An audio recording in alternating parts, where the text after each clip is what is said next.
जय भोले, सनातन धर्म की जय। हर हर महादेव। श्रोता बंधु, असुरराज अंधकासुर और महादेव भगवान शिव के प्रलयकारी महासंग्राम की कथा लेकर आया हूँ। हजारों वर्ष पहले एक असुर भगवान शिव के त्रिशूल पर 3000 वर्षों तक टंगा रहा। उसका रक्त लगातार बहता रहा। उसका शरीर गलकर कंकाल बन गया। फिर भी वह असुर मरा नहीं। वह असुर महादेव को भी युद्ध में थका दिया था। यह कथा उस समय की है जब ब्रह्मांड भी कांप गया था। तब अंधकार ने प्रकाश को निगल लिया था और फिर महादेव को भी अपनी पूरी शक्ति युद्ध में झोंकनी पड़ी थी। जय भोले। श्रोता बंधु, मैं पंडित गोपाल जी तिवारी सत्य सनातन ज्ञान संगम चैनल से भगवान शिव को नमन करते हुए चैनल पर समस्त श्रोता बंधुओं का स्वागत करता हूँ। हमारा प्रयास पौराणिक कथाओं को जन जन तक पहुँचाना है। सनातन धर्म की जय। श्रोता बंधु, एक बार कैलाश पर्वत पर माता पार्वती ने खेल खेल में भगवान शिव की आँखों को अपने कोमल हाथों से ढक दिया। उस समय एक क्षण में ही सारी सृष्टि अंधकार में डूब गई। सूर्य का प्रकाश लुप्त हो गया। दिशाएं खो गई। तीनों लोक में हाहाकार मच गया। उस समय भगवान शिव गहन समाधि में लीन थे। उसी समय अचानक आए ब्रह्मांडीय अंधकार के कारण उनके शरीर में एक दिव्य ऊर्जा का संचार हुआ। उसी क्षण महादेव के शरीर से कुछ पसीने की बूंदें पृथ्वी पर गिर पड़ी। पसीने की उन बूंदों से एक बालक का जन्म हुआ, किंतु वह बालक सामान्य नहीं था। वह जन्म से ही अंधा था। वह भगवान शिव की शक्ति से उत्पन्न हुआ था। कालांतर में उस बालक को भगवान शिव ने असुरराज हिरण्याक्ष को उसके तप के कारण वरदान स्वरूप दे दिया। असुरराज हिरण्याक्ष ने उस बालक को अपना पुत्र मानकर पालन पोषण किया। आगे चलकर वही बालक महान असुर अंधकासुर के नाम से विख्यात हुआ। शिव के पसीने से जन्म लेने के कारण बचपन से ही उसमें अपार शक्ति थी, परंतु उसके भीतर अहंकार भी उतना ही तीव्र था। युवा अवस्था में अंधकासुर ने भगवान शिव की कठोर तपस्या की। उसकी तपस्या से प्रसन्न होकर महादेव स्वयं प्रकट हुए।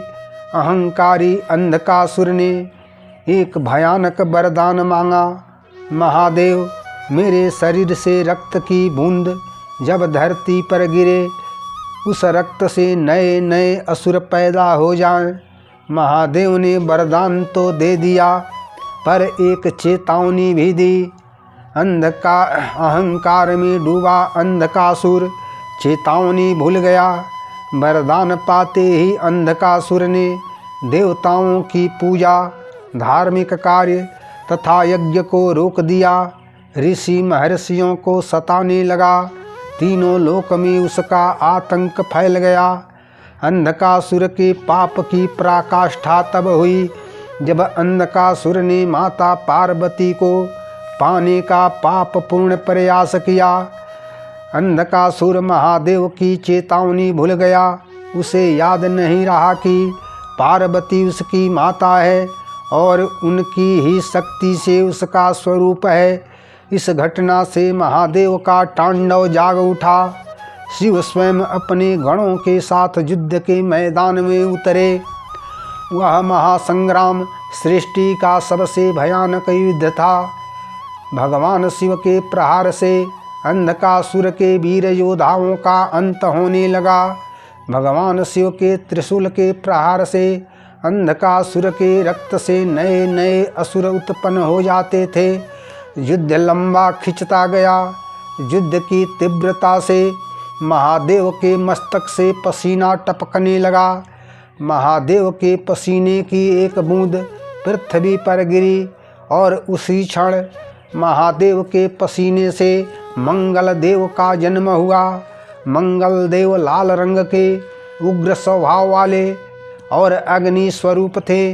वे शिव की ऊर्जा से उत्पन्न हुए थे। मंगल देव ने भी युद्ध में भगवान शिव की सहायता की, साथ दिया और अंधकासुर के रक्त को धरती पर गिरने से रोका।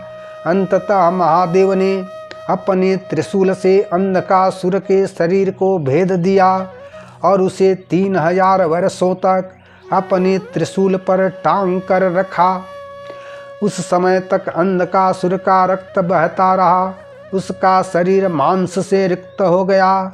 अंधकासुर एक कंकाल बनकर शिव के त्रिशूल पर 3000 वर्षों तक लटका रहा। उसी पीड़ा में उसका अहंकार मिट गया। उसे अपने पापों का बोध हुआ। उसने रोते हुए महादेव से क्षमा मांगी। अपने हृदय में शिव की सच्ची भक्ति स्वीकार किया।